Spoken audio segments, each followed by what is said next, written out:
¿Qué? Ahí está prendido el micrófono. Yo, what's good, guys? We'll be starting in a second.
Yo, what's good, guys?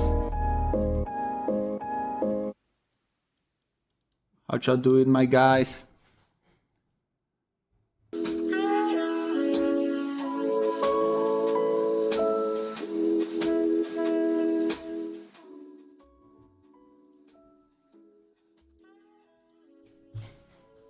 What's good, ninjas? How you doing? Thank you for joining in another Design Dojo stream.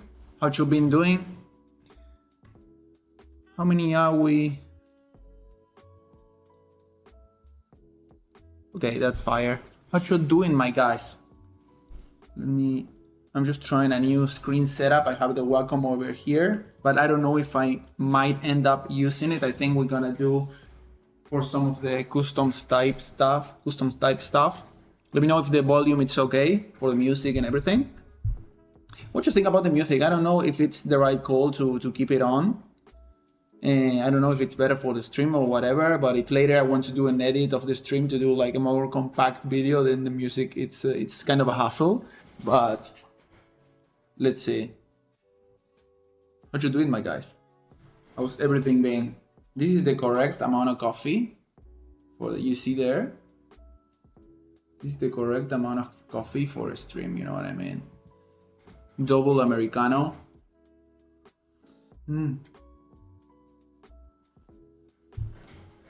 But yeah, can you hear me all right, guys?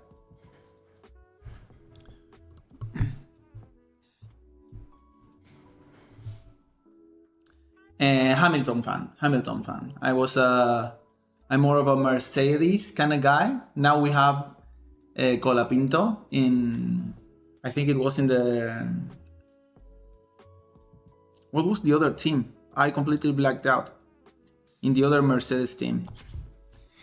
Yeah, I don't know if it's the Mercedes team, but it's like the Mercedes like school team, like the B team, you know? What was it called? I completely forgot it. Oh, it's in Alpine. Yeah. It was in the other team at the beginning of the season, but then it went to Alpine. Yeah. I don't know if he's gonna get a spot. Let's hope he does, but we Argentinians are crazy. If he gets a spot, it's gonna be crazy. But yeah, how you been doing, my guys? Have you been able to check out the Design Dojo, the new Design Dojo? I'm gonna just brush through some of the new updates. Yeah, the Williams team, that was the name. I was completely blacked out on that name. Yeah. I got all this merch from the Mercedes team when we were watching with my girlfriend the Formula 1 series on Netflix. That got us hooked like real nice. But something that's really crazy about Formula 1 is that you're literally watching like millionaires. It's a team that has like the teams are so unbalanced. Like the handicap, it's crazy for some of the teams. I remember seeing like one of the teams, I remember the whole team was like, I don't know, let's say 50 people. And the Mercedes team had that amount of people on vacation. You know what I mean? It's so uneven, like the amount of budget that they got. It's kind of crazy. Like we go and we get surprised when the when the car that has millions of dollars pumped into it actually wins, you know? Like it's so predictable. But yeah, now I guess it's kind of changing because what was this dude that was Max Verstappen was winning everything, and now it's sort of switched up, which I think is kind of nice. Yeah. Who's the Brazilian one?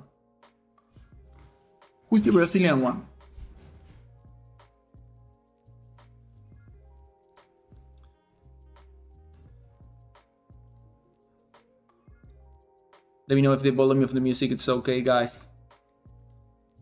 Gabriel Bortoleto, he's on Sauber. Oh, let's go. Latin America in F1, as it should.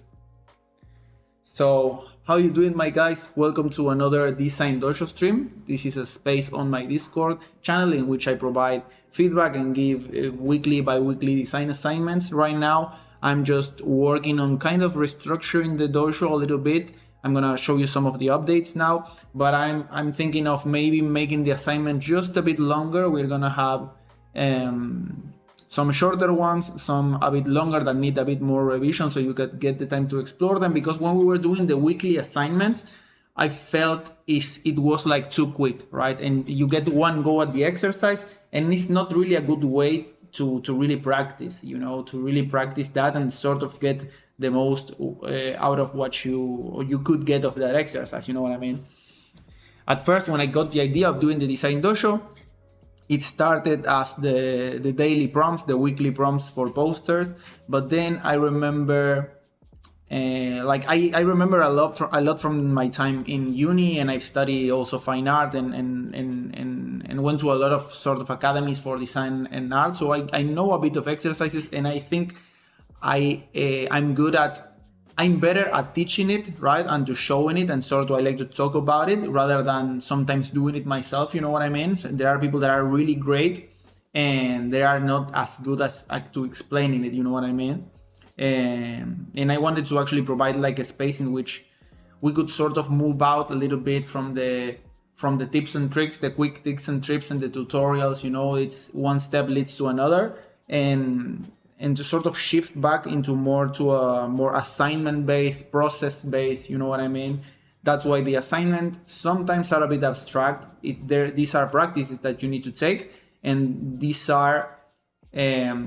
are set up in a way that they are more like directions to channel sort of an exploration, right? With typography, with shapes, with morphology, with composition, right? These are more tailored to develop sort of your eye and your taste and your intuition when it comes to design and creating pieces, and not so much into following like a step-by-step, like mechanical process of achieving an effect, let's say, right? We're still gonna be doing that in the channel in certain. In this video, I'm gonna show you some tips and some tips and tricks to making certain effects and making some stuff, right? But that's not the key takeaway that I think these assignments can bring, right? And I think the best way to go about this is to be able to practice them like weekly, you know what I mean? Week in, week out. And the dojo, this is the second year. The first year was more like the weekly assignments, like for posters. Then I introduced like the more fundamental graphic design assignments for morphology, typography, and it's taking shape, right? This is something I really wanted to materialize someday, but I realized that if I wait till it's perfect, I will never release it. So it's something that I want to build over the years, you know what I mean? And it's also an excuse for me to show up, you know what I mean? Like there are days that I say, why the fuck did I just committed to this? Like this is taking time off of my client work or all the things I wanted to do, but this also, like I felt like my own art and my own stuff was getting into a trap too much, you know what I mean? All my stuff was started to look the same, and this is a nice excuse to also push myself out of my comfort zone, you know what I mean? And push myself out of the easy way, you know what I mean? Once you get some sort of a style or a formula of the stuff you like to make and that you're good at making, you sort of get trapped there, you know what I mean? But I think it's there is a phrase from Ido Portal, which is a trainer. It's a dude from more like a fitness type shit that has a phrase that goes something like, the better you are at something, the less it is for you. You know what I mean? It's maybe a bit counterintuitive, but it's a mindset that really pushes you to expand yourself away from the specializing, you know what I mean? And here in the Design Dojo and Design Ninjas, that's the thing that I really want to push out there, you know what I mean? This exploration for the sake of doing the work and showing up and actually being creative, right? Because once you get good at something, it becomes formulaic, and that's the polar opposite of being creative. You know what I mean? Once you get to a sort of formula that is nice, of course it's nice to get to a spot in which things just come out like seamlessly, because you're able to work fast and be reliable and but I wanted to this be a space for the contrary of that, you know what I mean? I felt like with social media you get like hyper focused on that, right? Repeat what works, and sometimes the worst that can happen to you is that you make something and it catches, and you find yourself sometimes trapped repeating it because it works, you know what I mean? And yeah, I'm just jabbing, you know what I mean? But yeah, let me hop into the Design Dojo. I want to show you the new setup. So this is the Discord as we have it right now. Oh shit.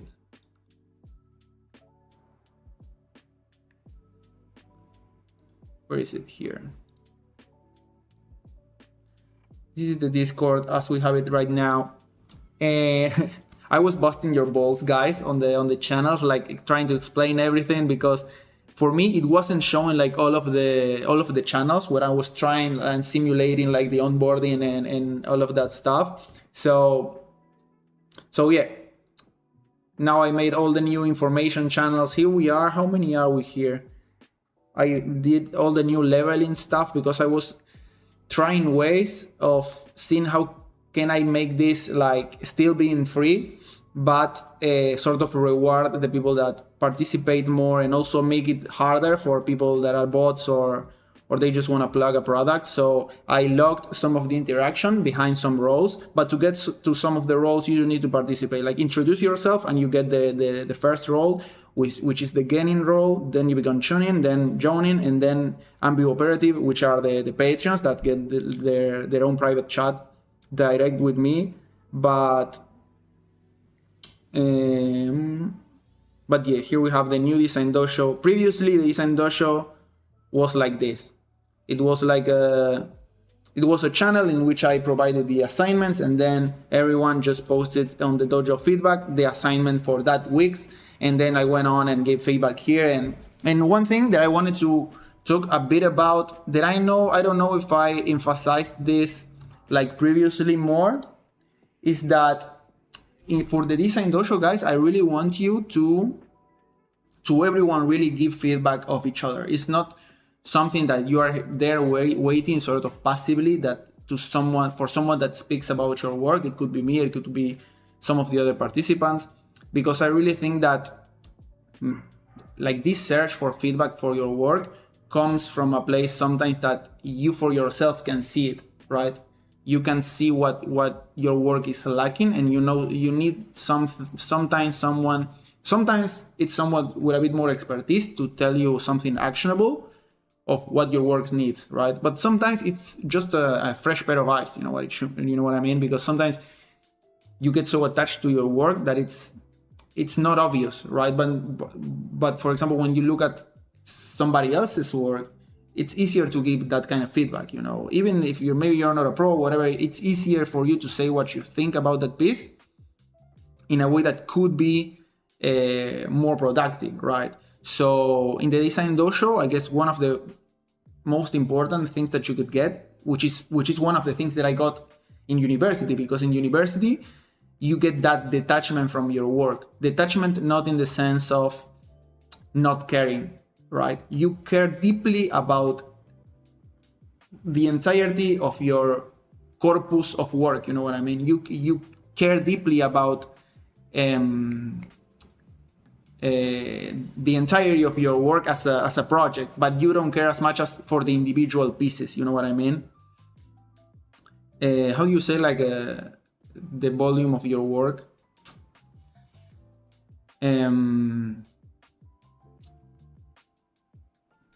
Like the volume of your work, you know what I mean? Like your entirety of the direction of your work, like as in your career, you care deeply about that, but not so much about the individual pieces, because it actually keeps you really stale, right? It doesn't let you see them for what they are, which is a poster, right? When you make something, in and of itself, it is your work. Every piece you make is your work, but that piece specifically is just an image, right? And the faster you get a bit more detached of it and you get to see it for what it is, you will be able to judge it and to speak about it and to give feedback from it as you were giving feedback to somebody else, right? And also another thing is that in the Design Dojo, as all the assignments are assignment based, right? So we are judging pieces in a very narrow, from a very narrow angle, right? We know specifically what we are trying to say. And in that active practice of watching work of others and trying to judge it, you start to develop your own eye, right? You don't develop your eye, but by me saying to you what the piece has wrong with it or what's right with it, right?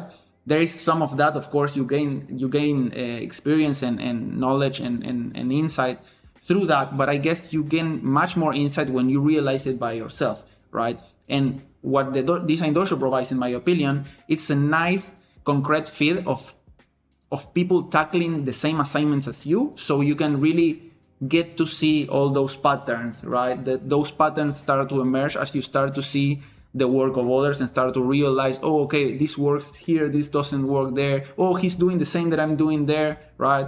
And also, like looking at others' feedback, right? When some people start saying something about the piece of another person, right? All of a sudden you start to see, right? Oh, I'm making that same mistake myself, because you start to get detached from your work. And that was the same in university. Not everybody got the teacher to speak specifically about their work, right? But that's the entire point.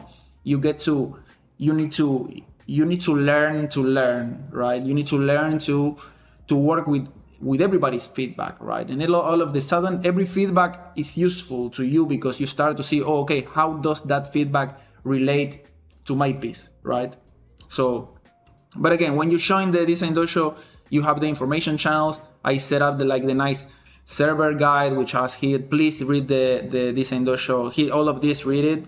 And the Design Dojo guide, which this that I'm saying, it's already here. I write it all down. These are a bit of mindset tips and tricks to get the most out of the feedback, right? I want it to be more like a feedback community, in which you have a place in which you can get in and just discuss graphic design in graphic design terms. You know what I mean? Sometimes it's pretty hard to give feedback in a vacuum when you say, give feedback about this. And it's really hard, but when there is a brief and there is an assignment and there is a goal to attain, then it's easier, right, to gauge it in that manner, you know. So there is that. And the new Design Dojo, which is no more like I showed you before, is this. We have all the assignments in their own specific boards, right? For example, here, and we have opening full view, and we have all the assignment in English, in Spanish, the references, and I have also put a link for the stream in which we discussed it, right? This stream, actually, I made a video, so there is the video here. So essentially, you are getting like a course. You get the full Design Dojo experience with all the assignments and the videos to go along with them. So it's a much more fuller experience. And when I was setting this up, I realized much of the exercises could be cleaned up or could be put together into a single exercise. So when we get to the end of this year, I'm gonna try to rework it for the next year, and that's the plan, just to keep making it better. And when I feel it's in a good final state, I may like package it all up in like a full course or whatever. But that's good. That may end up as a paid course, but again, the free course, the free experience will always be available on the Discord channel, because I get there are people that maybe don't want to join the Discord and maybe just want the exercises, and maybe but that's gonna be so funny, because actually the free experience, which is the best experience, is gonna be free for the ones that don't want to join the Discord and want to do it by themselves. They are gonna have to pay. You know what I mean? So yeah, I'm excited about that.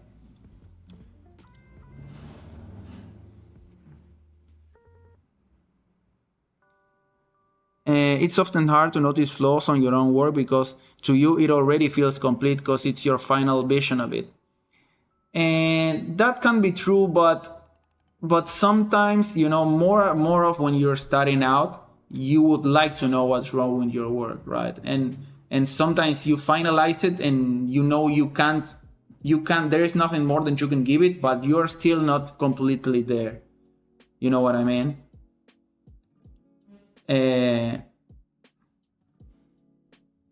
What do you mean, like it's only about posters? Or does it also include other types of designs? You mean for the dojo, like the Design Dojo assignments?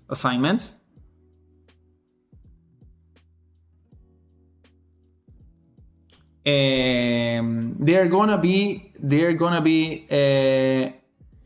more applied things for the Design Dojo, like applied other types of designs, but I really don't want to focus on like business card design, right?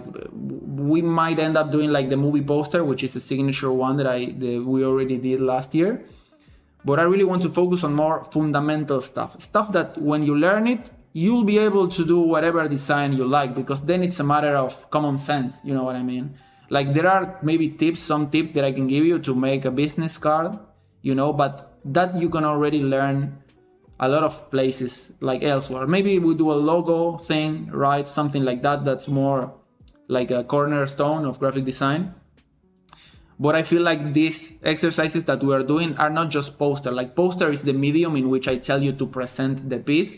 But if you go back, there are a lot of like composition exercises, or maybe this one, the notice one, the one you had to take the pictures of a random object and sort of abstract from the thing. This is a really nice exercise, right? And I've never seen a tutorial on this exercise. And this is a really nice exercise to abstract yourself and try to find stuff when you would normally never look, you know what I mean? So yeah, the poster is a medium, but it's not the thing to make the poster. The thing is the experimentation that leads to the poster and the subject of the poster, you know what I mean? But yeah, I realized that the exercise were really on and off, like there wasn't really a clear direction. Right now, for example, the last couple exercises, we were tackling more typography.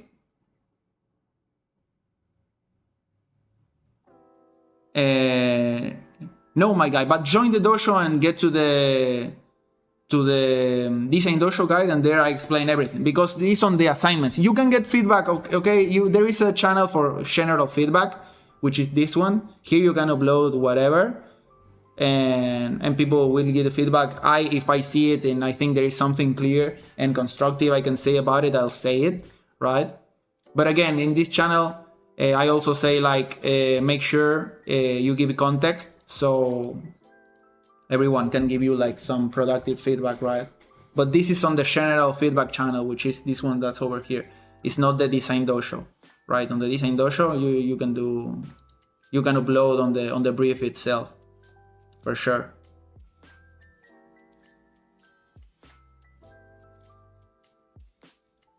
Yeah. Or is it more limited only to artistic and creative designs?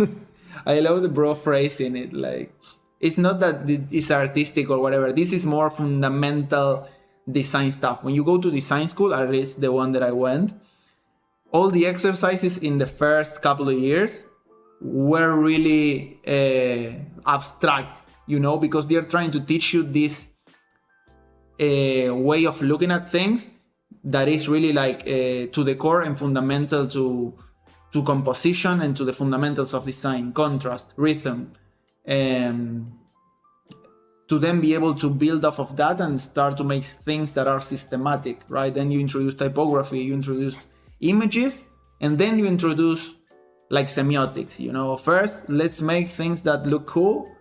Then first, let's make something that looks intentional, first and foremost. Then we can make it look cool, and then we can make it mean something, right? That's the path that I would like the course to take over a year, you know what I mean? And it's really hard, but that's what design ultimately is, right? You make it be super cool, and then you make it mean something, you know what I mean? But yeah, let's hop into the custom Wordmark.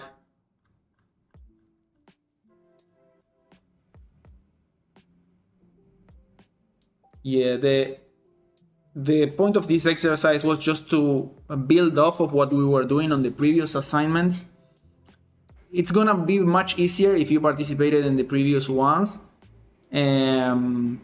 because we were already like deconstructing typography and piecing it back together and making the collages. And the point of it was to sort of start to get acquainted to what make a certain symbol look like a certain symbol, you know what I mean? What makes an A look like an A? What makes those letters be read as such? So for this assignment, it's really to let loose with your hands and start to play and try to create those symbols, you know what I mean? Off of what we learned about typography and about fonts, right? And be really playful. If you see the references that I did here, That I did. Sorry, this I didn't did those.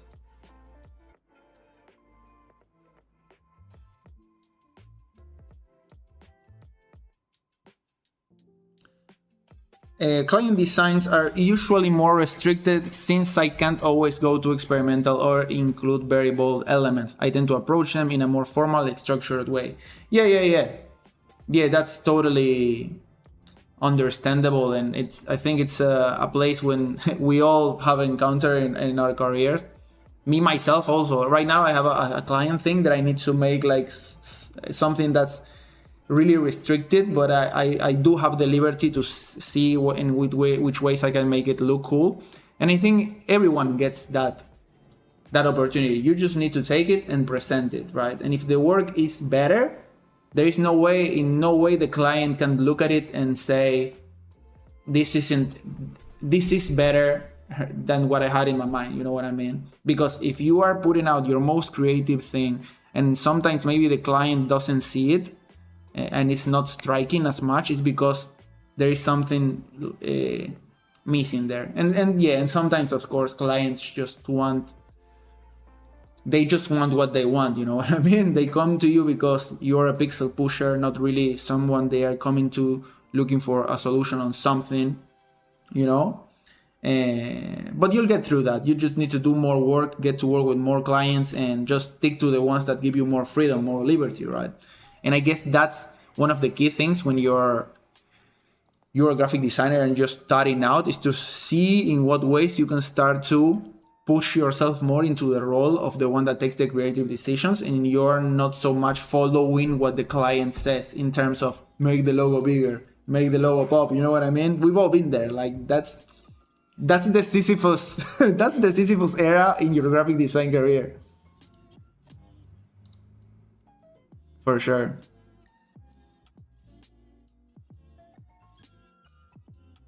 So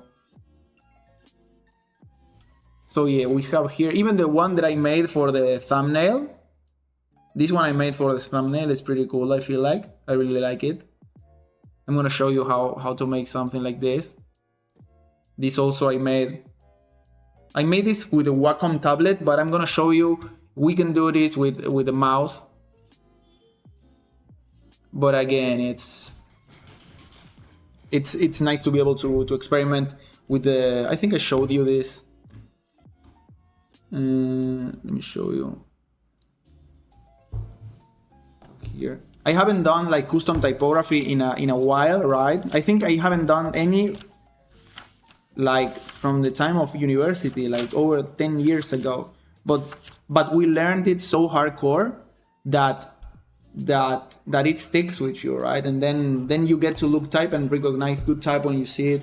Like I made this like typographic, like black letter, like a sketch. I did this in like 3 minutes, right? Stuff like that. Something a bit more playful on the top, right? Those ones are low. I like the axis ones, right?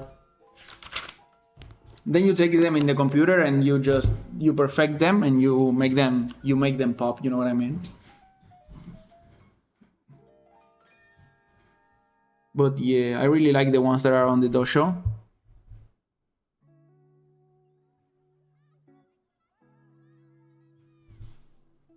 Sorry, let me grab a bit of coffee. Let me know if you have any questions, guys. Would love to answer them.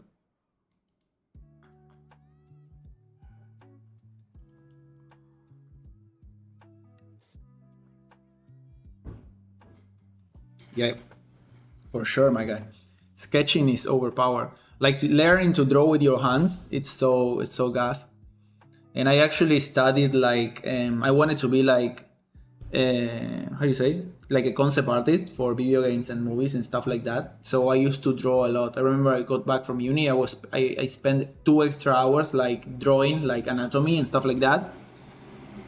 And I was trying really hard, but then I remember I saw this video from this dude that was a master concept artist in Ubisoft or something like this.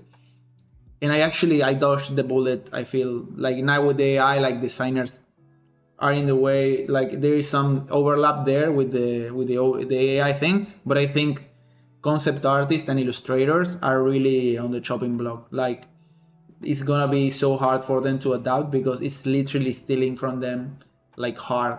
You know what I mean? But I digress. Like this dude was saying, like you spend years getting to the level of illustration that Leonardo da Vinci had, you know what I mean, or Miguel Angelo, or this Renaissance dude that were crazy. Like people that know how to draw and paint today, like the dudes that work on movies and work on video games, they are on another level of, they are top 0.1% of artistic like skill, you know what I mean?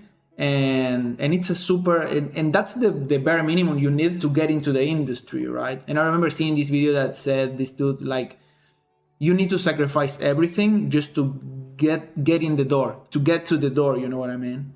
It's not like you sacrifice everything for success. And I remember seeing that, and the dude was like, and I was like fuck that, and I'm glad I took that decision and went for a more balanced career, which is graphic design. Also, I wasn't feeling it as hard. I guess the people that are on that path, they don't make the decision, they just go because it's what they like to do. But yeah, the arts are powerful. But what I was going with this is that I draw a lot, and I can draw some more or less I can draw. And I think it's really helpful for design because you get to sketch some things. And also I think there is a certain brain that develops when you learn to draw and you start to draw and you do like the basic shapes and you can spin it around in your head and whatnot. Man, that's also messed up. I feel graphic design, it's on the line next with this AI stuff. I think it is in the sense that we were talking about before with bro. Like being a pixel pusher and just producing images, it's completely on the chopping block. That's happening right now, right? I think the course that it can take is that it's really cliche now to say it, and people have been saying this, but vision, it's gonna be everything, right? Who comes up with the ideas? And I think manual execution for some things, it's gonna be still in the hands of designers and people that know images, you know what I mean? Because you can know the language, but that's another thing that I talked about in previous streams with the thing of getting to reading, start to read more, to get your vocabulary up, right? To get more resolution in the way you get to communicate ideas, not just for AI. It's not like you need more words so you can prompt better. Like that's a part of it, but also design is gonna be more about ideas and more what it means, right? I mean, I think design was always that, right? But I feel that there was always like a gray line between like what is being a designer and what is like being like a graphic artist and an artist, like all mixed up together somehow. So we need to separate a bit that part of our identity, right? Because it's tricky. I think for illustrators also, like I'm watching with my girlfriend this artist. She's an illustrator in New York that she does like these little cute drawings, and she's like a graphic novelist.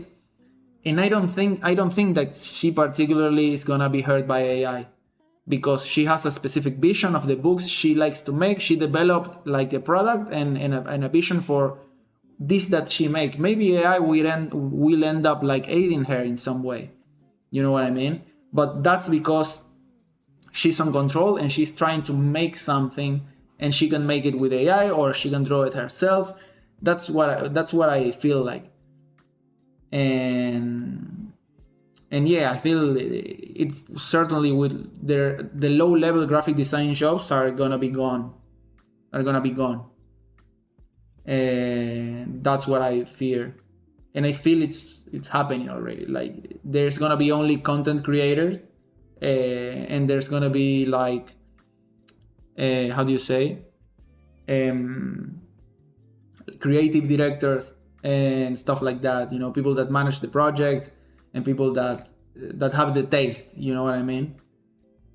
I don't care. I don't know.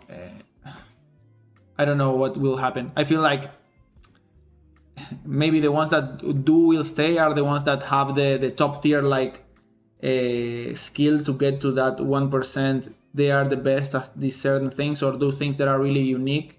You know what I mean? But yeah, I don't think AI will take out graphic design.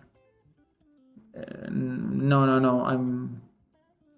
I don't think that will happen. But graphic design will change for sure. I mean the workforce and how graphic design is viewed as a career will change.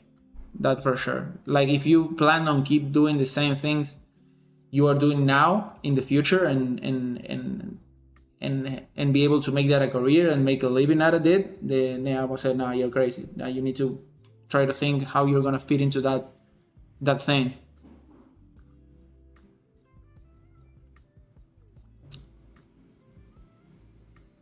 Yeah, right now, bro is asking, do you find yourself rejecting clients, design projects a lot? How do you filter out interesting opportunities from generic stuff that only suck out your creative soul? That's an interesting question because me, myself, I'm in a pretty like a weird position that's not gonna be the same that everyone will find themselves in because I'm a graphic designer, but I would say that my main client is myself, it's my brand, it's Design Syndrome. I sell graphic design assets. That's my main source of income. The most money I make, it's from the textures. It's from those kind of things. You know what I mean? So with that and developing like my presence online and the brand itself, and that's a path that I took like consciously, you know what I mean? Because I realized that by doing only the assets, I was getting too much in my own bubble, and I stopped like meeting people and working with clients. And as I started doing content, I realized like I'm making content on graphic design, but I'm not actually engaging with clients. You know what I mean? So I lost some of that practice, and right now, because of having such a presence on Instagram at least, people when come to me, they come a lot with, they want me to do the things, similar things to the stuff that they see me doing, you know what I mean? So I get a lot of freedom in that. I get a lot of freedom to do what I like. I don't get as much like proposals to do like the usual business card or whatever, right? More like logos and merch and stuff like that. But even those, I'm not even taking them, and if I don't feel like I could do something really cool, I rather just work on a next asset pack or a new YouTube video, you know what I mean? I have that freedom, but because I got it from selling products and doing the content, you know what I mean? No, I don't think everyone should go the route of making content, but something that I did talk about, I feel, is like selling graphic design assets, not in the sense of everyone needs to sell assets, but what is a product that someone comes into contact with your account, something they could buy from you, a product. It doesn't have to be an asset pack. It could be a sticker pack, something that you can print, a tote bag, a t-shirt, whatever. Like develop something. It doesn't need to be a texture pack or a graphics pack or whatever. Or maybe it's a part of your process that it could help somebody and you want to package it in a little product, you can do that, whatever it is. But I mean is like most of the people that follow us designers or artists or whatever in social media are other designers, right? So many times, sometimes the majority of people that visit your account, if you don't have something to sell them, are not going to hire you because they are other designers that felt inspired by your work or whatever it is. So I think it's important to start to think of it like that, more like a business, right?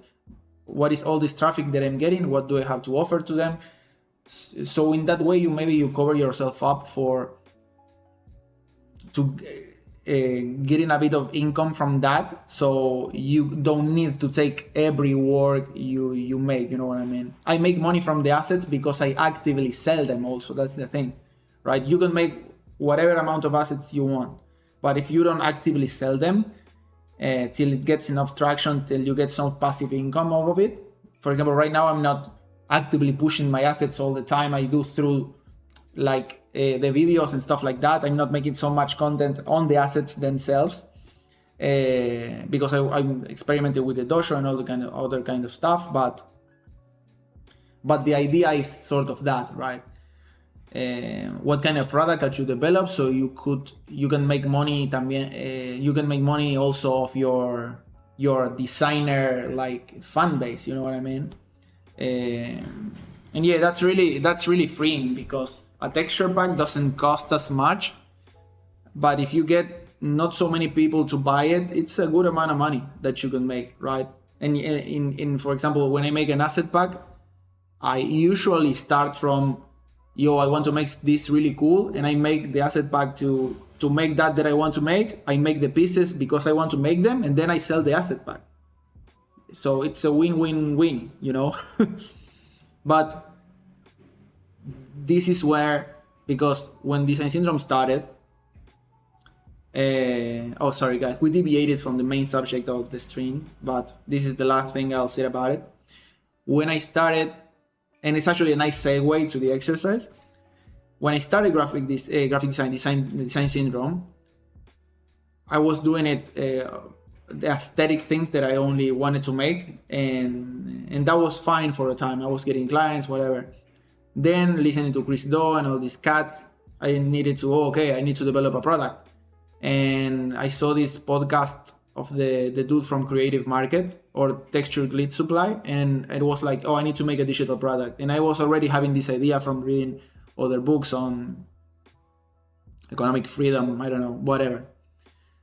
And so I started making the asset packs, and it's starting to went well, right? I earned from the asset packs, I earned so much money before. Then I stopped for a while because I stopped pushing them so hard, because there was something like that I was starting to feel like I'm pushing these asset packs as a way for you to elevate your work, right? But asset packs are not gonna elevate your work. They are gonna make it marginally better if the work is already good, you know what I mean? A texture pack will not improve your shit poster, you know what I mean? This work will improve your poster. What we're doing in the Design Dojo, right? That's the thing that's gonna make it better. And if you want to support, become a Patreon or get a texture pack, and then the texture pack will actually worth more, you know what I mean? Because now your work has more things to be highlighted, you know what I mean? It becomes more dimensional, it becomes more deep, right? But that was the overarching thing, this feeling of I could be doing more, you know what I mean? Right? Then to each one their own, I could be charging for this, but I rather charge for products and not for knowledge and stuff like that. Because for example, for me, I studied design on a public university, so I really believe that like knowledge should be free. So that's my way of, I think that, and I try to live that, you know what I mean? Because I make good money from the assets and from my client work, so I don't really need to do it, right? I rather do this and then in good conscience sell you the most gnarly graphics pack, you know what I mean? So it's a win-win for everyone, really. And also, like I feel like social media is going down the drain. So this Discord channel, I want it to be something that remains, you know, that we keep building over time, and it's a community where we get together, we learn for real, and then we go the asset packs and the action packs. That's fire, that's gas, you know what I mean? But this is the real stuff, you know what I mean? Not the texture pack. That was my minute, guys. I'm tired now. So yeah, I guess the short version is see what product you can develop to sell to your graphic design audience, and make so much work that people just come to you for it, you know what I mean? And then a small side note is start to deviate your work from just the image to ideas, to what does the work mean, and then the image can be whatever. You just do whatever you like, but find the philosophical substrate in which it lives. What is it that it means? You know, for me, for Design Syndrome, is this. right? Talking about ideas, philosophy, the design ninja, what does it mean to be a generalist, all of that, right? Then the image could be whatever, right? I could pay to do that. I can do with the AI. It doesn't matter, right? But because what matters is like this stuff, right? And that's by design. That's design. That's graphic design. And that's what we're learning here in the Design Dojo. Exercise 22, custom Wordmark. Let's get it. So let's go to react to the Discord. So we have a few here that are really good. Okay, these ones are mine. Okay. This one actually I really like it. I'm gonna try to redo it now. But yeah, first let's hop into the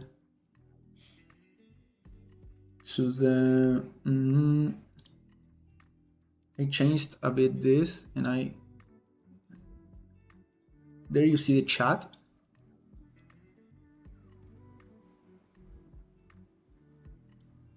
Wait a second. There.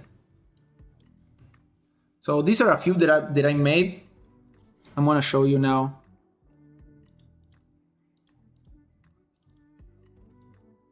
Oh, this was the same.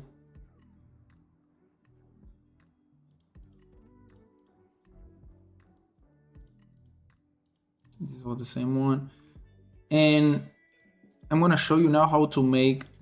I think I need to plug the Wacom in because it's gonna be easier to show you. But first, let's do, for example, I remember when we were studying like typography and all of that, we had a lot of calligraphy classes, and we studied a lot like the black letter, you know, the black letter strokes, that black letter like brushes. And I have this one. This is from one of my brush packs that has this nice like slanted. I'm gonna show you really quick how to do one yourself, not with the texture, but because it's nice for the black letter. Make it 2000 by 2000, something like that. And what you want to make is just you can make it far smaller. You don't need to make it 2000 pixels. Make it like that. And let's make like just a line. Solid color. Like that. And let's actually let's rasterize this, convert to smart object, and just rasterize the layer. I just want this shape because I want to get rid of a bit of this to give it more like a sharper shape, you know, something like this. And I'll show you why in a bit.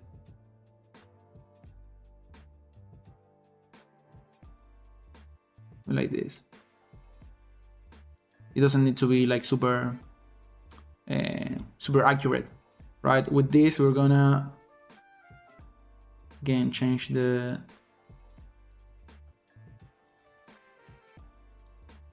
ratio.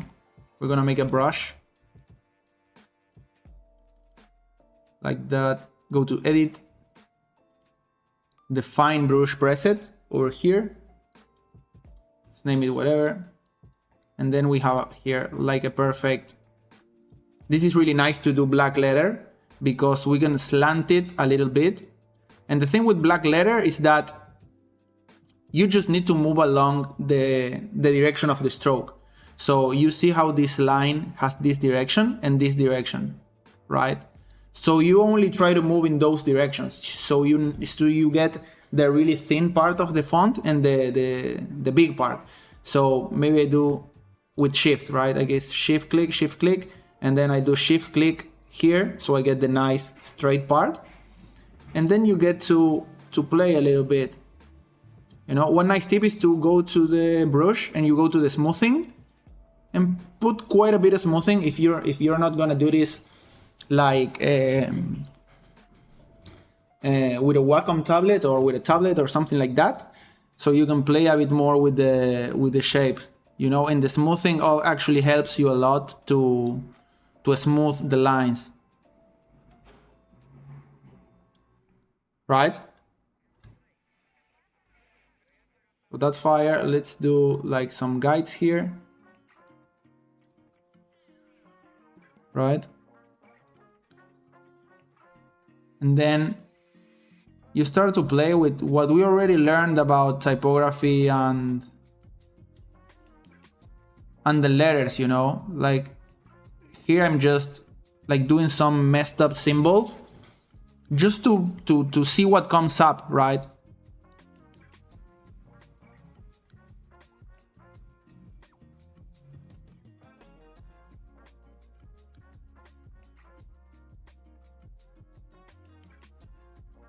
Right? And like that you start to build it. You start to play with these shapes and see what starts to come up. But you see how I'm following the logic of the brush, right? Of the stroke and of the width of the stroke and all of that. Right? And then for example we get one that's boom, and then a vertical, and then like that.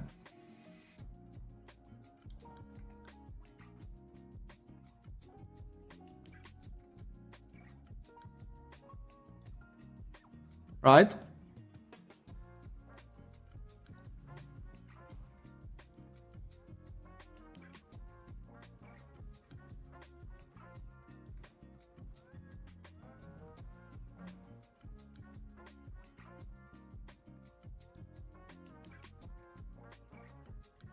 Right? And with this you start to build your symbols. This is how I did this, for example.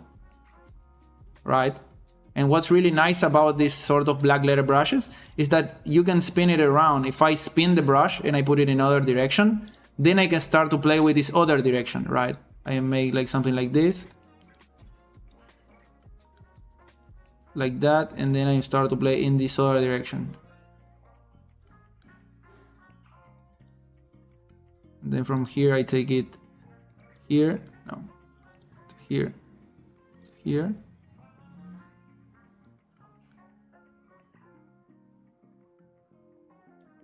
Oh, I like that.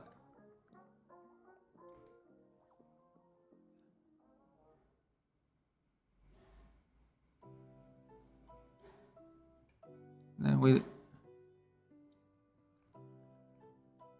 you see guys? Just like that. And this looks really cool already, right? Like this is gibberish, like this is gibberish, but you can start making some really nice like typographic symbols with this.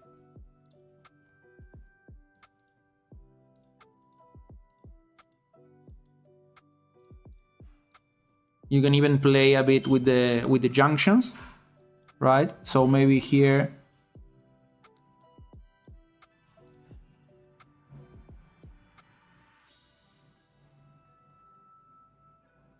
I'm using that same brush but in white. And then you get in and start to customize the typography, see? Starting to carve out a bit. This is a nice way of making the sketches. Then you hop into Illustrator and you make it like proper and you make it like more clean if you need to make like a really like fancy logo or whatever it is.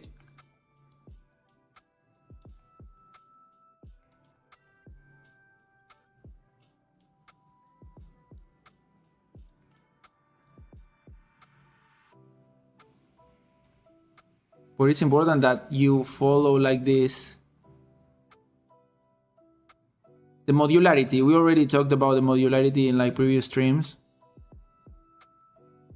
To sort of understand what's the logic in which the symbol is sort of constructed, you know, that the widthness of the stroke and all that shit. So you start to come up with something that's a bit more, how do you say, like cohesive, right? And I want to change this a little bit because you see something, for example, in this one that it has that I'm seeing. Oh shit, some brushes.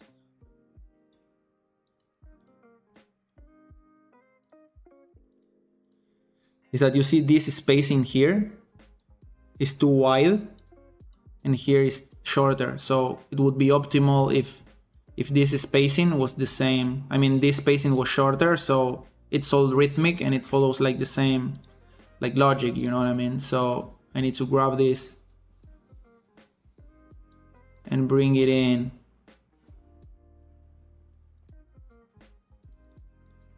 You know, and that's more tighter because all the spaces now are cohesive, you know. There needs to be more there. So this way it follows this line, you see? And you start to realize those patterns, right? You start to see those lines that form the logo, right? You start to realize that, but you do it while playing with the shape as you do it, you know? So this looks fire. This is like a nice black letter, whatever. I don't even know what it says. Right? Then you can make stuff that's a bit more fun, like this one. I was doing one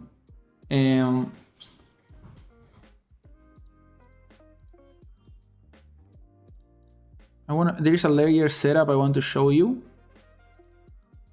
I'm gonna make a new group layer.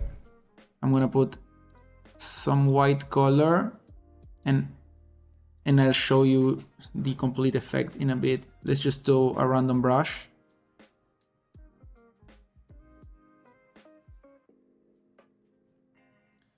Where are my... I don't want to use the black letter brush.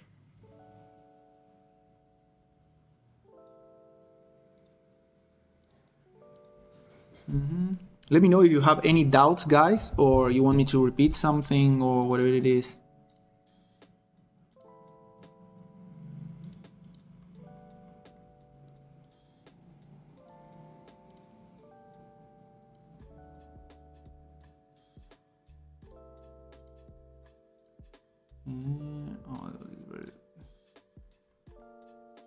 Oh, here it is. Is there on full? Okay. Right, and let's do one of the words that I did on the custom Wordmark, like the riffing.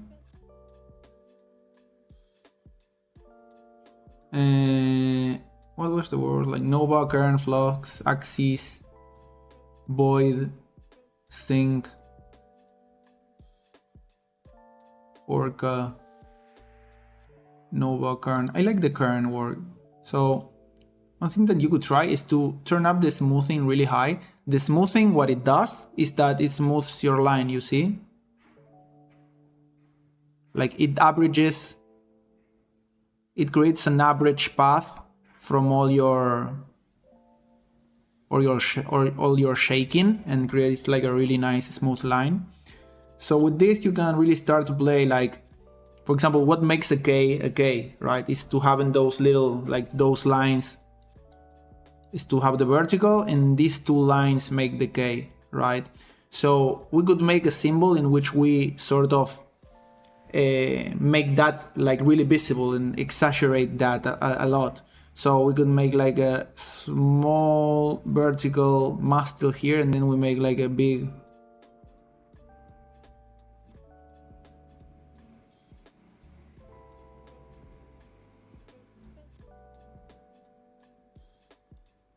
Right? No, I don't like that one.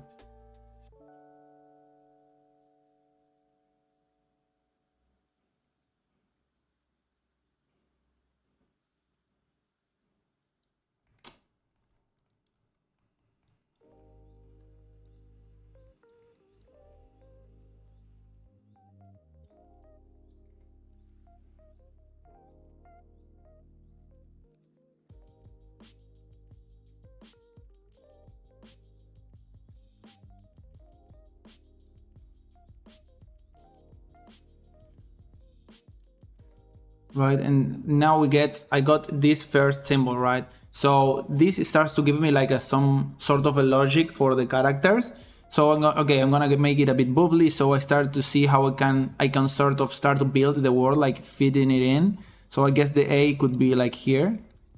So let's do like a,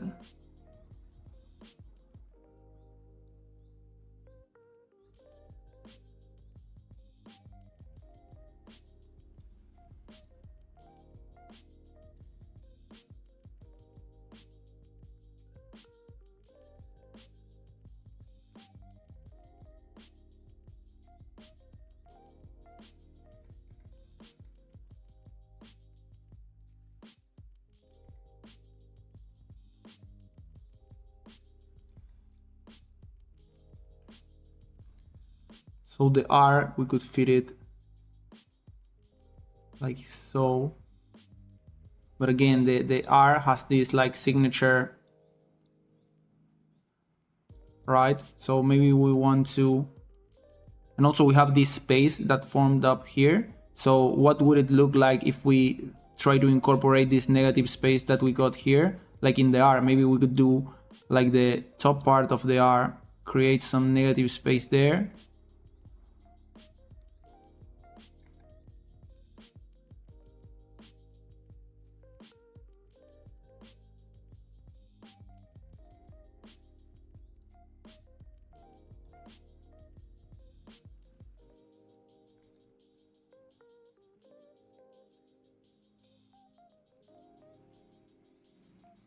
What's good, bro?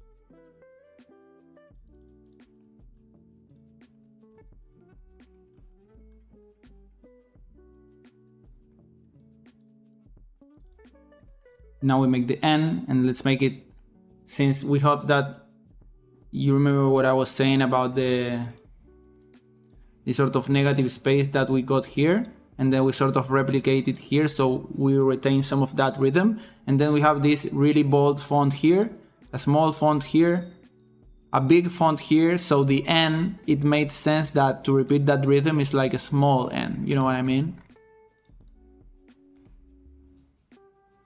And it's like a cute little like bubbly font.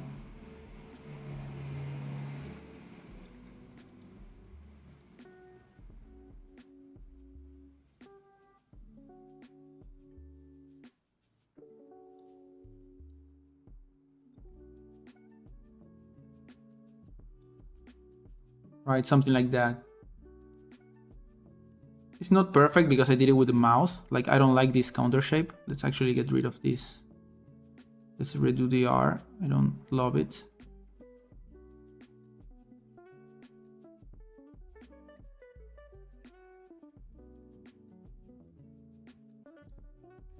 See if we can fit it there also, like.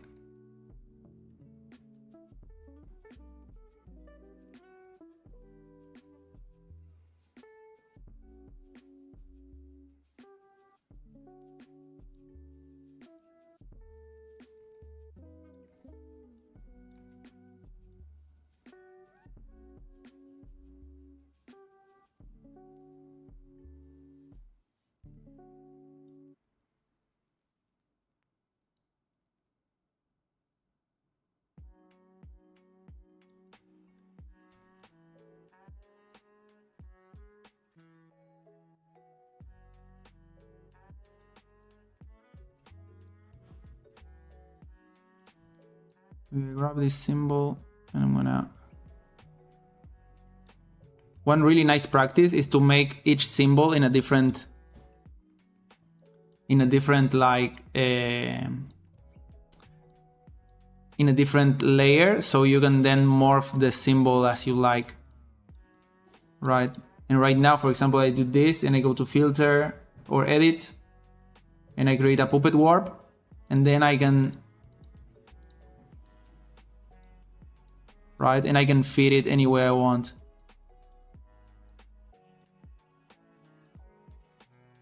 With a puppet word, right? I go apply. And maybe I bring it a bit more in so it fits that space a bit better. Make it a bit wider also, so it touches there. And let's bring this in. Let's bring it here. Maybe it touches like that, right? And now I'm gonna create, oh shit. Let's make this all into a group just for a backup. I'm gonna merge the group. I'm gonna just paint in like that. And right now I can treat this as sort of like a sculpture, you know what I mean? And let's just erase a bit here. Right? And here also I want to make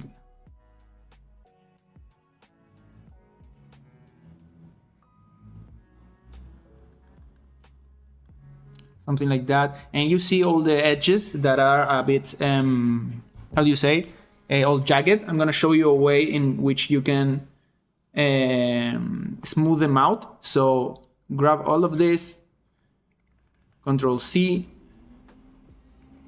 Control D to release the selection. Or no, sorry. Control click to select the pixels, create a solid color layer, color red, just because. And oh, it took also like these shapes here. Let's get rid of them.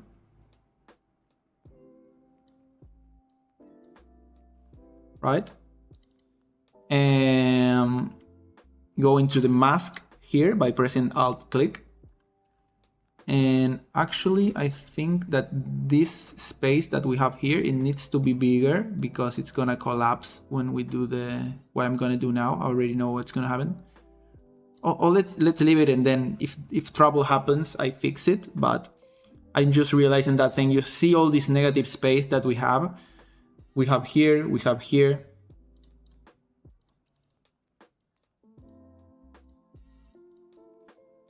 And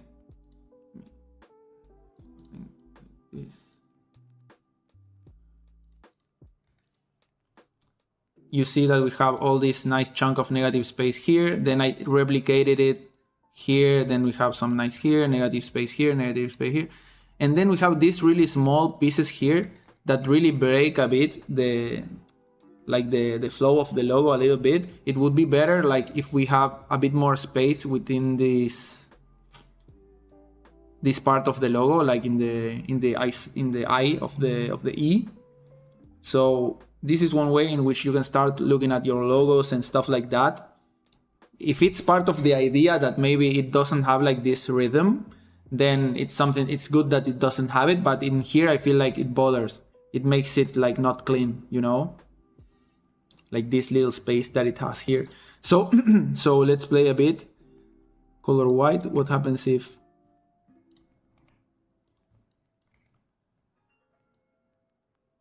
maybe I open it up a little bit?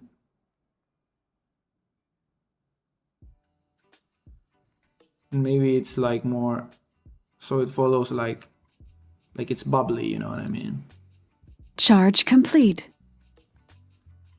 Oh, one of the you guys in the dojo did like a little star. I like that one. So I must steal that resolution, you know what I mean? I must steal that solution. I like that also, like I'm gonna steal that solution, you know what I mean? Because I'm having a problem here and I'm gonna fix it with that solution, right? I'm stealing your design.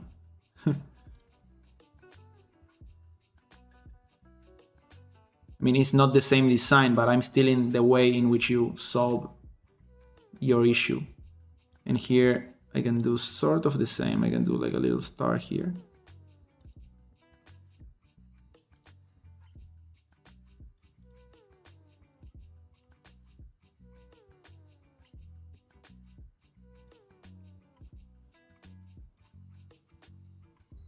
There, it feels much more like the rhythm is much more clean now.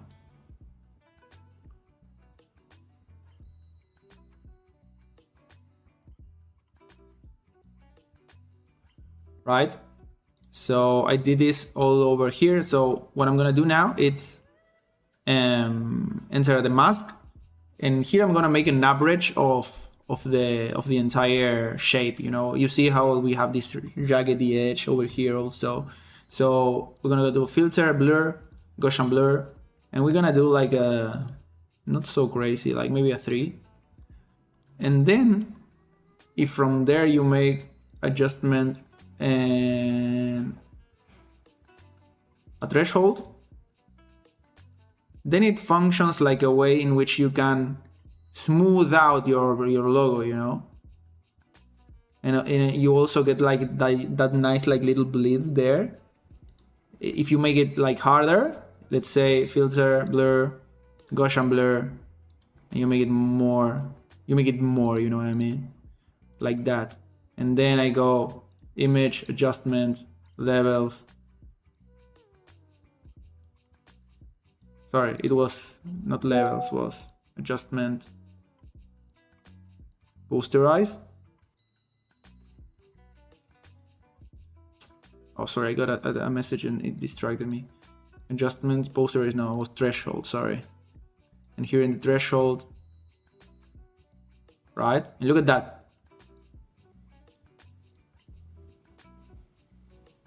That's crazy. That looks crazy. This looks fire, right? But actually, in the way that I did it, you remember that we had this layer here. You can just drop in on top of this, like why I can drop the adjustment layer? Oh, layer. I have them here. It's just that you don't see them. I'm gonna put it here so you see them. Here you can drop the threshold and the properties. Also, I'm gonna put it here. Oh, but there.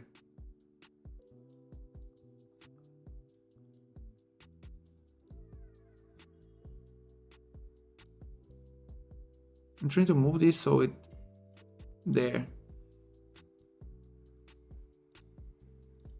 Boom, boom, boom. This is the one that was sent with the blur. I'm gonna create just a new one. Filter, blur, Gaussian blur. Like that. Then we drop the threshold. And even like that looks crazy.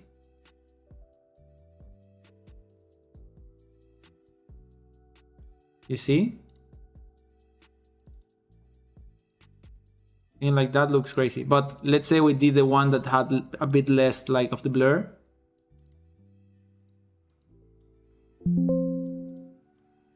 Oh, this one had no blur, so we need to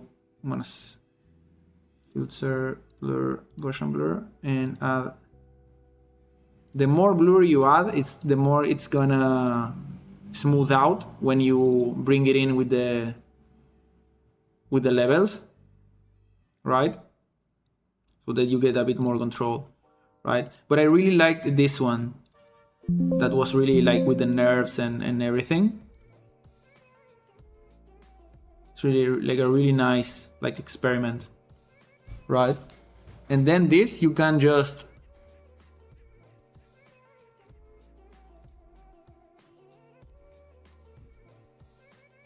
export it.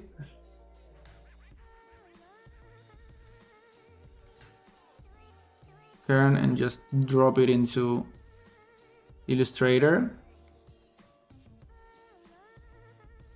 Image trace. And now the tracing is really good on Illustrator. I already have a preset here. Graphics 2. Let me show you the advanced so you see what it is.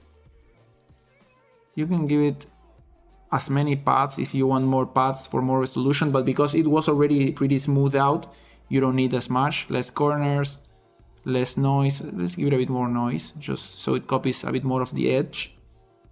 Creative fill, ignore white, so we get just the black letter.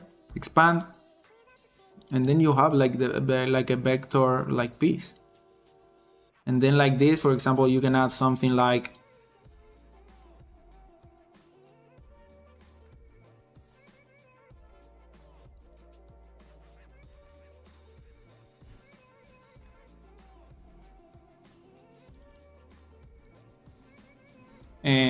what's a nice font? Nimbus.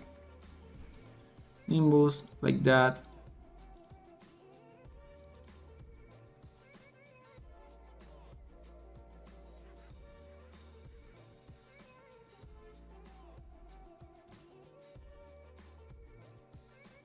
And that's a nice logo for, I don't know, like a skateboard brand or whatever, I don't know. You know what I mean, guys?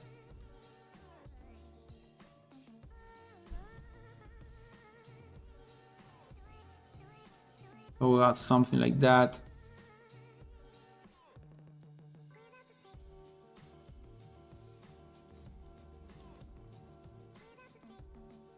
And this would look nice in a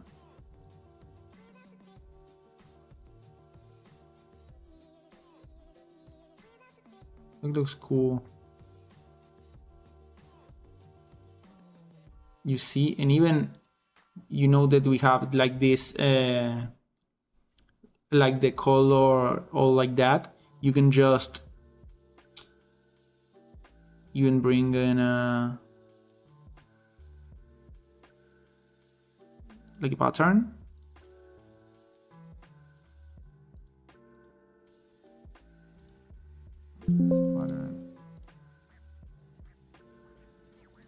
Overlay.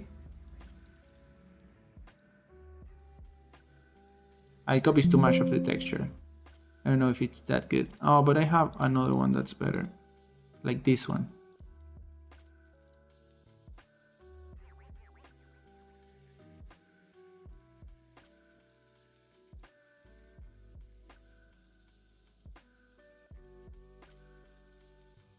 There I'm just playing with the opacity, so this is what the levels filter is seeing. You get something like that. And we can change the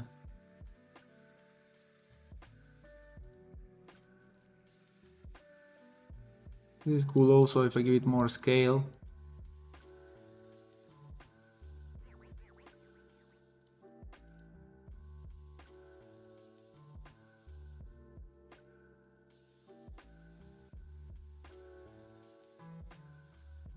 Now it says corn. Corn is hard, bro. But you see what I mean? Like this is like a really loose experimentation and you can get some really nice results. Like that could work for a logo perfectly. These are other things I was trying to like playing with. Let me connect the Wacom real quick. It's already connected. I just need to move it because let me move my mic here. I have it right here. It's the one that I'm seeing the OBS on, but I need to move it just a little bit.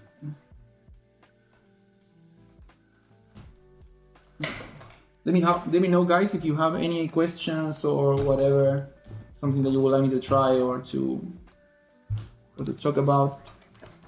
And I also I do have like the OBS screen for the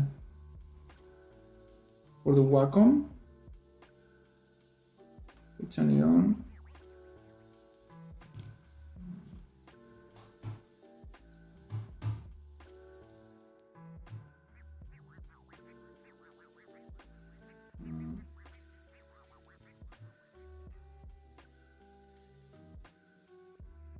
A second.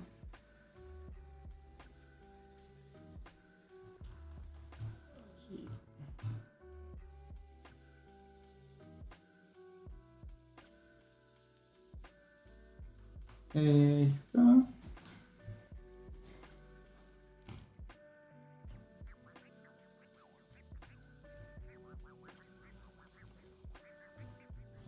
is the Wacom. I'm getting a bit mixed up here. Why this is showing the...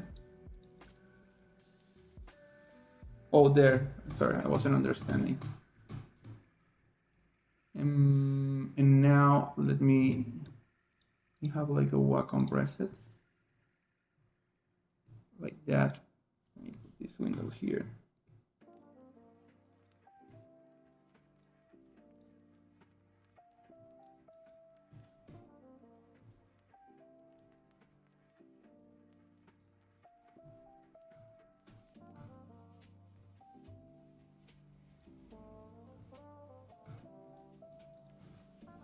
You see there my Wacom tablet, right? You see my mouse?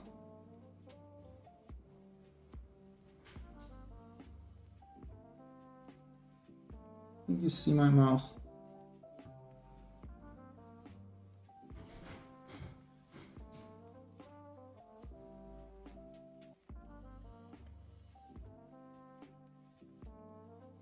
Oh, now I can't see my OBS and it's tripping me up because I don't know what you're seeing. Yeah, it's working, right?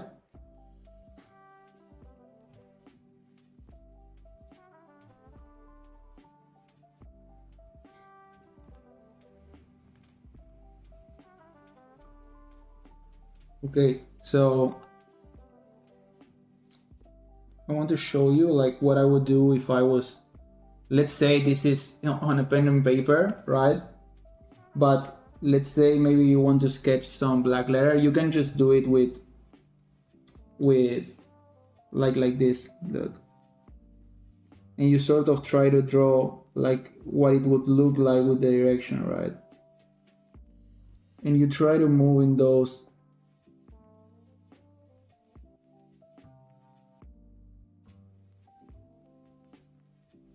I need to add a bit of smoothing to this. Do you hear me all right, guys? With the...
But are you seeing like me drawing? Yeah.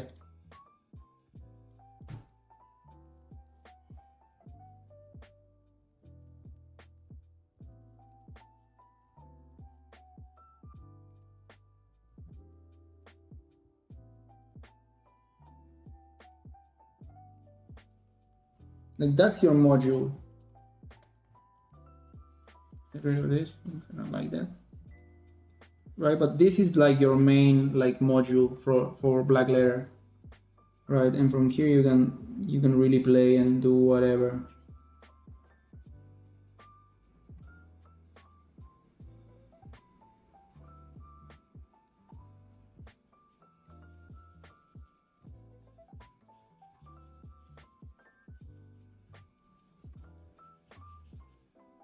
Right, this is the thing that builds everything, because from here you can start to really build the symbols, you know what I mean?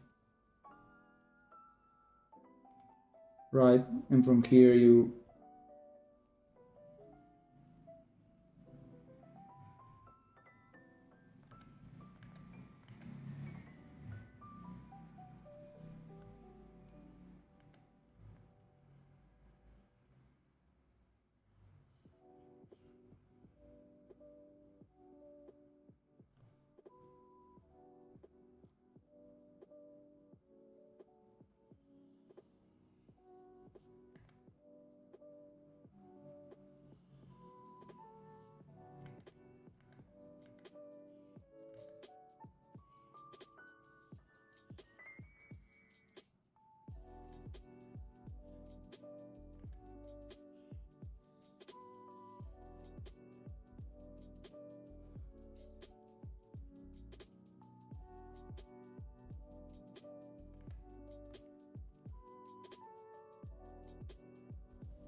get the idea, right? So off of those off of those sort of symbols you start to build it.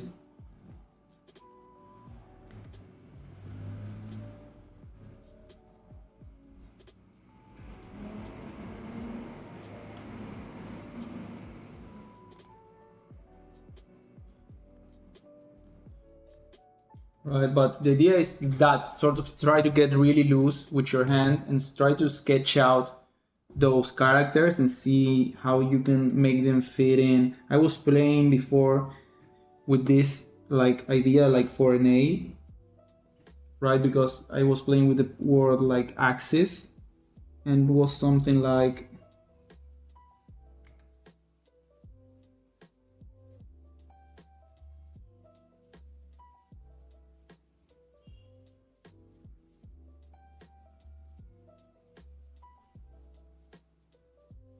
right, so it gave me this idea for the A, right? Maybe with a dot here or something of the sort. But then, like for example, I know that the word is gonna have like something with the X, like so, right? Something like this. And then we have these two shapes that's kind of formed here. We have like this rhomboid shape, right? So maybe there is like something here. Maybe the I can fit in here. So the S, we need to work it somehow so it respects this shape, right? So maybe the S can do something like this. And then we need another part of the S that does this. And so it respects this in this direction, maybe, and there we have it almost. It's like, maybe it's like that, and then it does something like that, right? And then we have our shape, right? So let's try to see if we can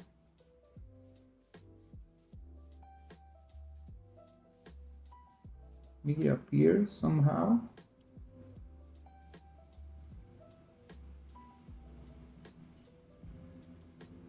That kind of works, right? So we have this layer. Let's turn out the fill.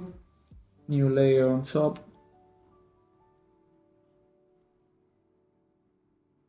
Can you see my screen all right, guys? Yeah, right? You can see me. Perfect. So on this new layer, I'm gonna try to now sketch the word, right?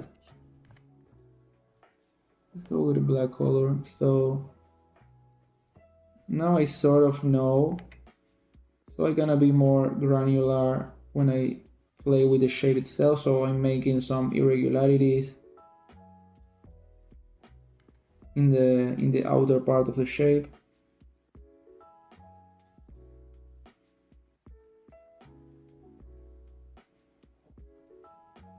Maybe now I get to work on the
to respect that shape, we make the S.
There's something I don't like about the S. It's a bit like a 2. Maybe it needs to be a bit more.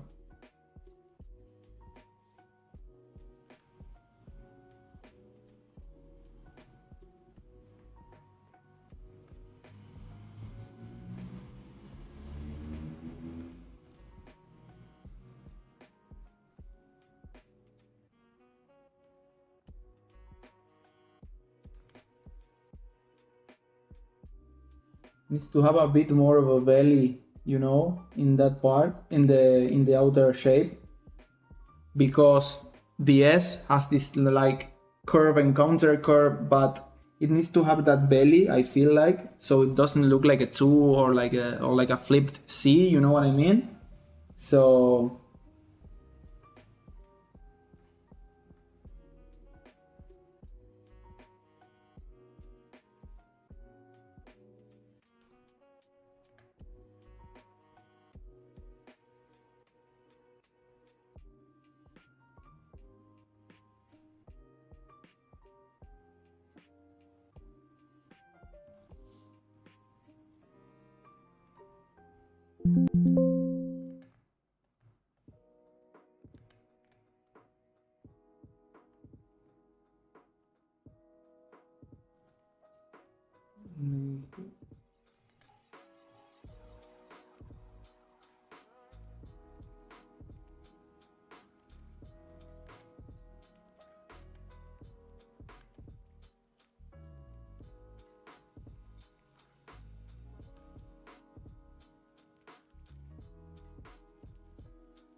Hey man, what's the model of keyboard you use to design? Do you recommend TKL 60 or full? I use a 60, but because I like the extra space so I can game.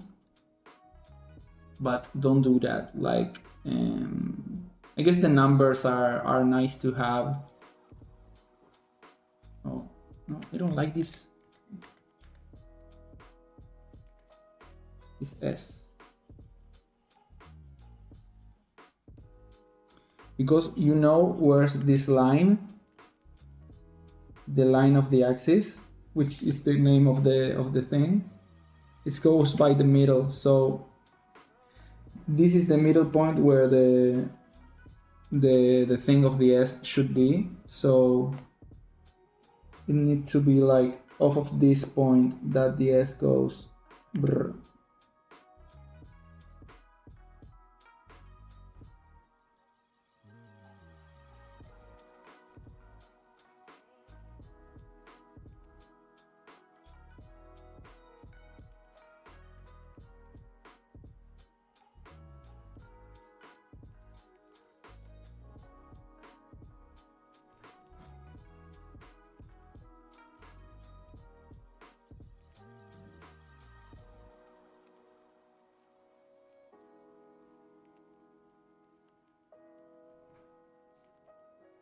That's actually better.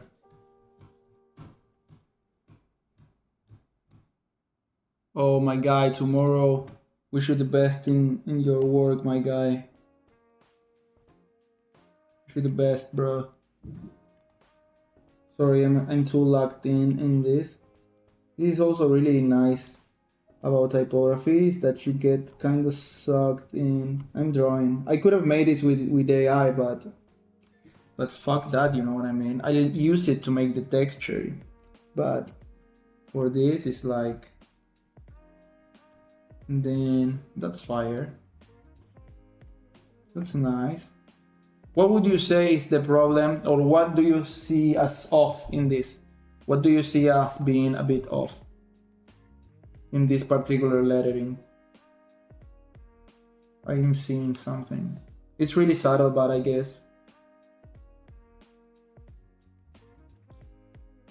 I don't know if you see it, but we have this really nice change. You see the A, how it's really wide and then it goes really thin. And then in the X, it's pretty homogeneous, right? It's all kind of the same. And this is also pretty thick all the way. Like, we don't get those nice like changes in the things of the S, as bro said, right? So we need to sort of replicate those changes in the thickness of the S. It would be nice. So let's get rid of this S again, because fuck that. Oh no, actually let's, you know what we're gonna do? We're gonna, with the lasso tool, let's select the S, cut it, paste it in shape. Let's turn down the opacity so we can see it still. Make a new layer, and with the brush, let's go again.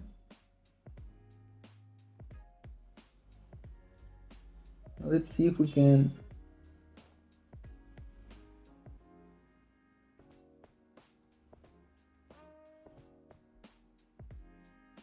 right, and here we made it like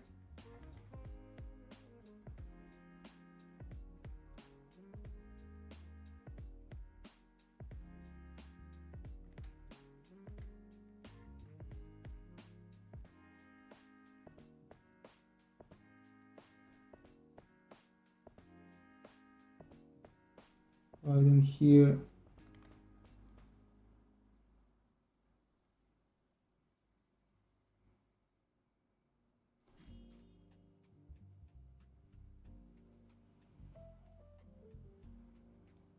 Right, I feel that's better.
That's a bit better, right? That's a bit better. And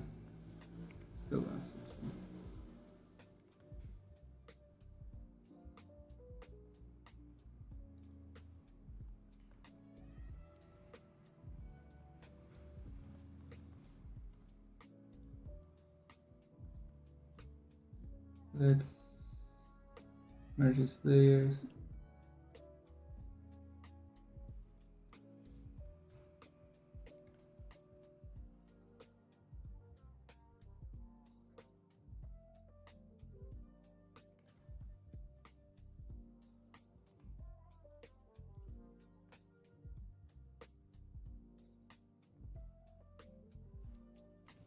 Right.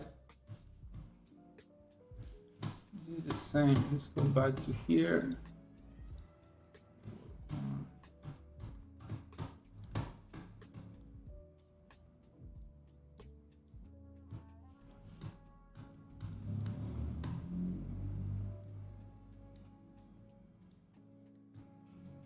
There.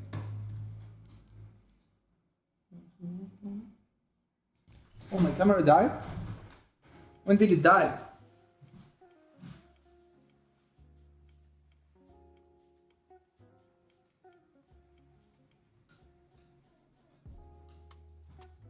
One second, guys. The camera died.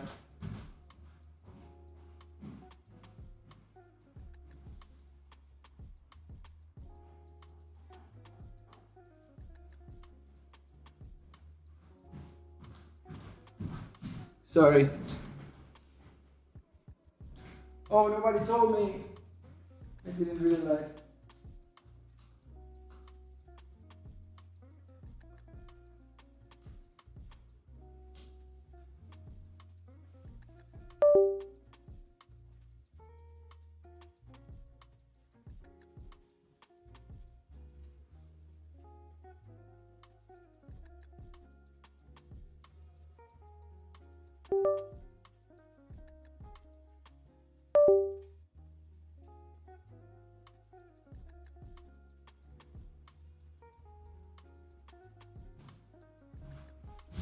There, sorry. It had run out of battery. So let me put those back in its place.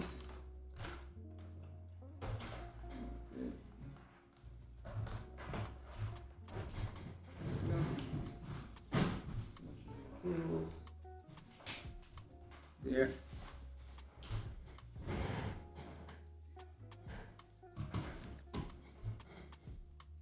Yeah, I'm not totally in love with the S, you know what I mean? I don't completely love it, but it's just a way to show kind of the exercise. And I would like to do the same as we did with the other one, so let's put it here.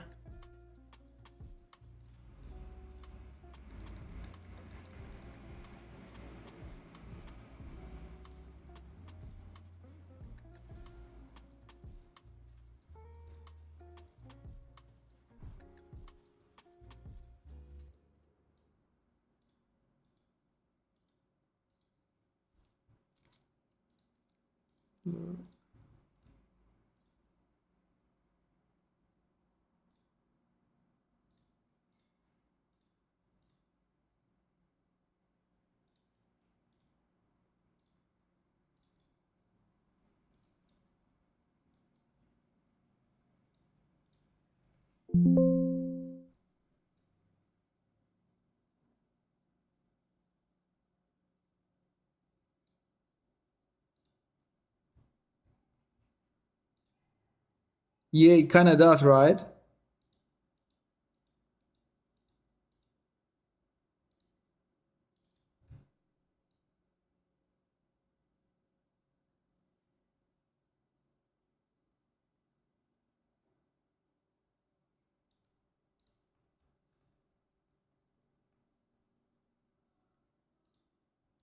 It kind of does. So now just merging the group, and now let me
What do you think?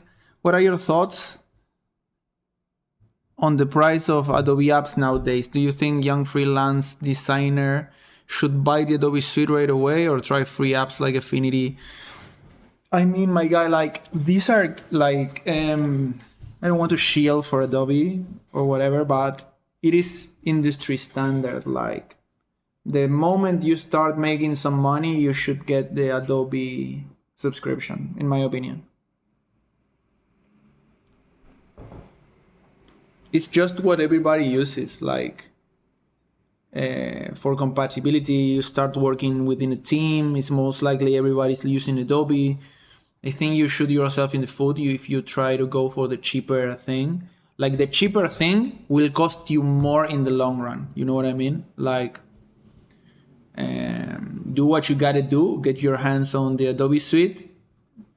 I would advise, as soon as you make some money, start paying for it, because it's more seamless. You just get it and it works and it's there and you can use it, you know? So that's what I would advise, right? Get your hands on a piece of working software, and as soon as you start making money, get the Adobe thing, you know? Yo, I really like playing with the brush, like doing like the sort of black letter thing. If I do a lot of smoothing, and then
yeah, sorry, got carried away playing. I had done some black letter with what? Where was it? Oh, this was other one that I was playing with the word axis. I like this one also. I did this yesterday. It's cool also, right? Has some nice rhythm to it, but I feel the other one, it has a better rhythm, you know? It's a bit more cohesive. But this one looks better also. I don't know. What do you think, guys? This one I did with a Wacom tablet, you know? But yeah, let me know, guys, if you have any other questions you would like me to answer. Oh, there is one thing I also would like to show you. Like, these are some... This one I really loved how it turned out. I think it looks fire. I think it looks fire. One what was I going to show you? Oh yeah, I used to do this a lot with some logos. It's like a really simple trick to deform typography, and it works with certain typographies, like for example,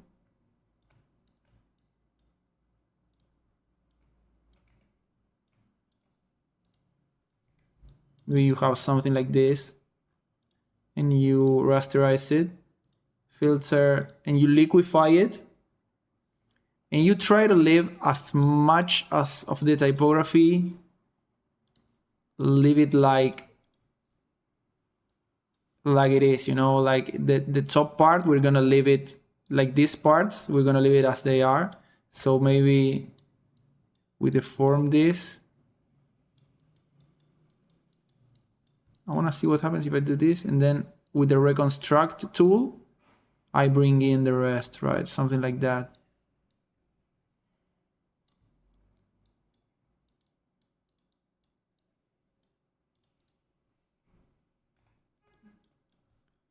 Let me play.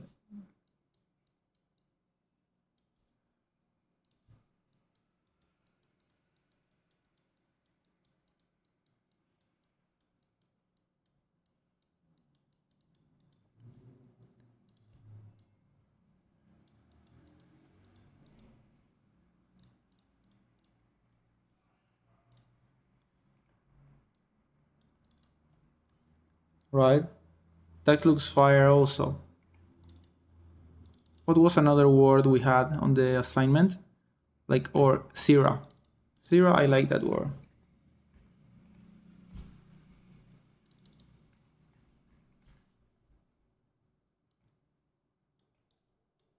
Sira. Let's do, no, merge down now. Let's raster the type. What the fuck is the raster the type? Raster type. Like this, and let's just filter, liquefy.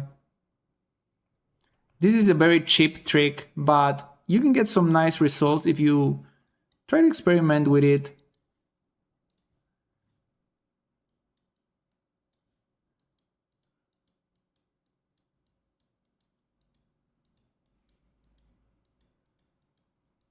Right, you bring in something like this.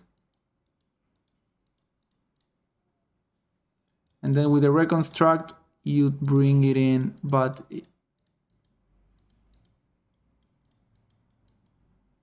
for example, we sort of need that part of the R, so it reads.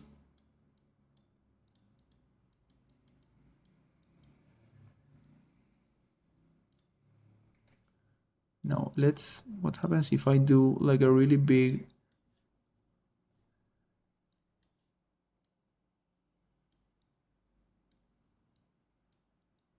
something like that.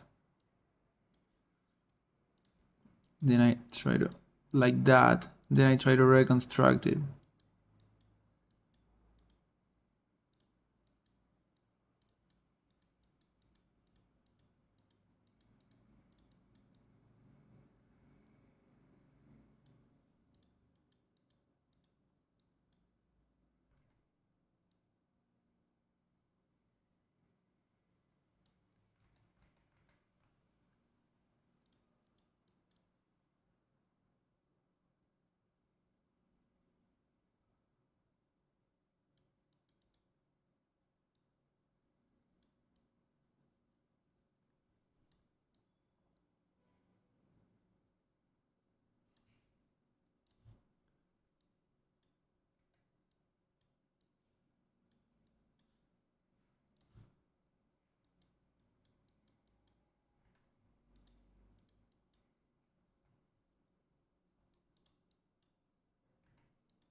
Oh, my eyes are killing me, bro.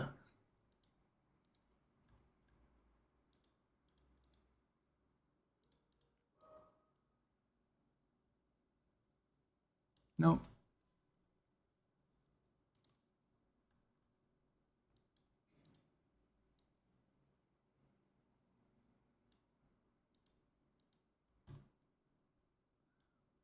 Yeah.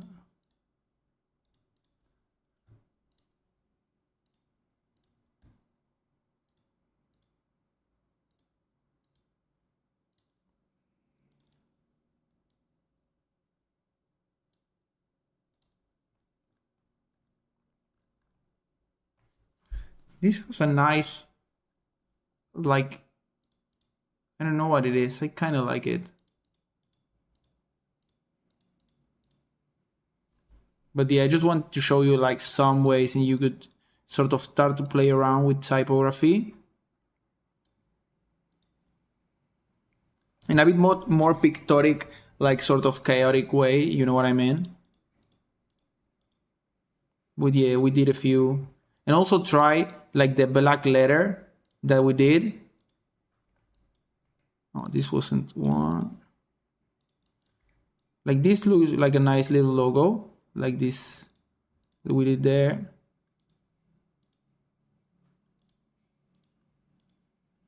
The current one was coded. Oh, this.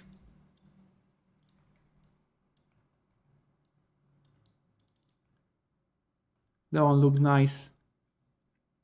But yeah, and the one that we did here.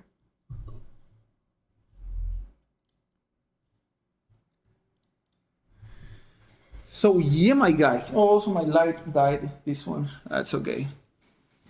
That was kind of everything for this stream. As just wanted to show you some quick ways in which you could sort of experiment, like play around with typography, and just show you that you don't need to make it like pixel perfect, like perfectly like a logo. You know what I mean? This is just a way you could like experiment with the shapes and get to something that looks interesting. And then and let's do, since we're doing like the Design Dojo like restructuring, like I want to do like every Wednesday, like just to do a stream, and maybe next stream I go more in depth feedback on each piece, and then we jump into Illustrator and do some polishing in some of the ones that the community uploads. So yeah, let me know if you have any other questions that you would like to talk about before I wrap it all up. But let me know also what you thought about the stream, if you think it was useful, it was interesting, or whatever. I think it was nice. This current one, that last one that we did, I really love it. Actually, I really like this as a logo for something.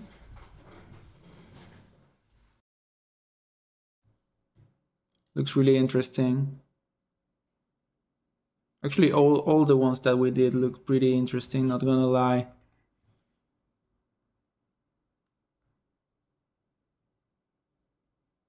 So yeah.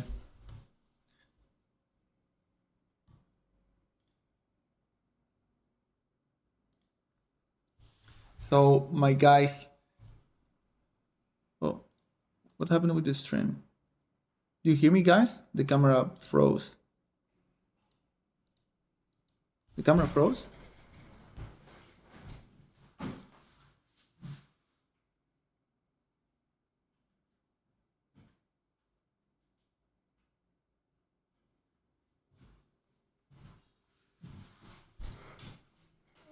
Oh yeah, the camera froze. 1 second.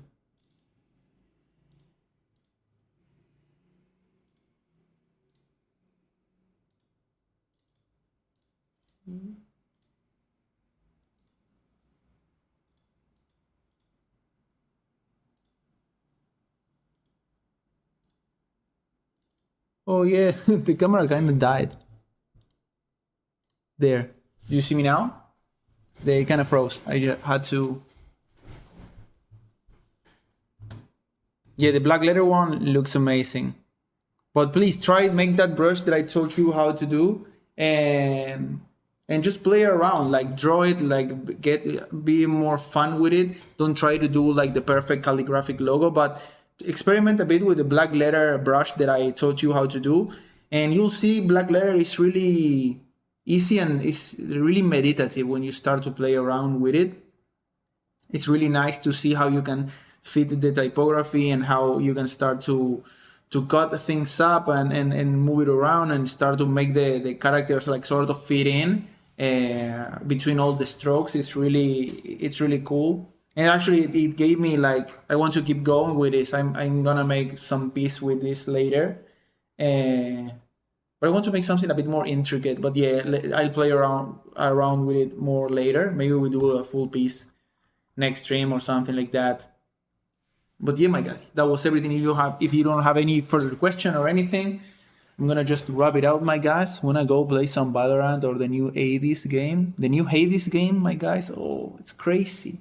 I love the voice acting and I don't know if you played the first Hades game. It was so good, so good. Supergiant Games killed it with that one. It's a roguelike, but you sort of, each time the game ends, it sort of resets. It's a run-based game. You do one run, then it resets and whatever. But you get sort of a progression when you play it, and also the story. It's intertwined with the narrative of the repetition of the runs of the game, which I found highly interesting, and it's super cool. And the second game, because they had more budget, like the animations and the dialogues and the illustrations are just like complete gas, you know what I mean?